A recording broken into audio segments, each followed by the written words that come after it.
Hello and welcome to Your Blueprint Life, and I'm your host, James Henderson. And this is our last podcast on Remember.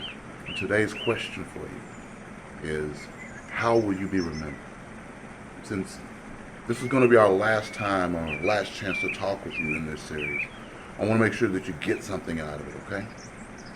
So if you were racking your brain right now, trying to get a picture of what do I mean by asking the question, how will you be remembered? Then pay attention. I grew up in a conservative church.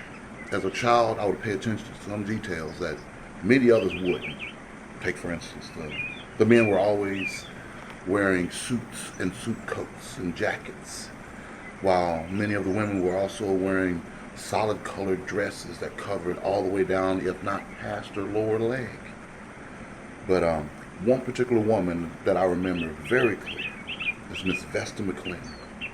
The reason why I remember her so much and so well is because she was the model church goer in her dress. She would always have something that was bright in color. And on top of that, she would wear a hat that would match it every time. She would always stand ready to talk with anyone about just how good God is. She knew the scripture because she did more than just read it at church. She studied it in her daily life. I remember she gave some of the best hugs and would say, "I'm praying for you, baby. I'm praying for you, child." I say all that because I remember a time when, as a preteen, myself and a few other young men, or young boys I should say, were playing around, running around loud, and we're going up and down the aisles at church. Well, this particular day, Vesta stepped out from her pew and right in the middle of the aisle as we were running towards her, and she pointed her finger at us as we ran that way. She asks, "Is this how you're supposed to act when you're in the house of the Lord?" All loud and disruptive. "Oh no, not on my watch.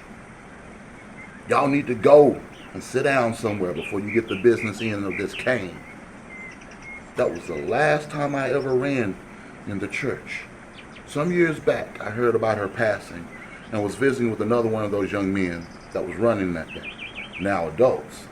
He said to me, "It's because of Vesta that I wear a suit coat every time I walk in the building, just in case she's watching." That's how I'll remember her. So, in closing, I want you to think more about it going forward. How will you be remembered? Y'all be blessed.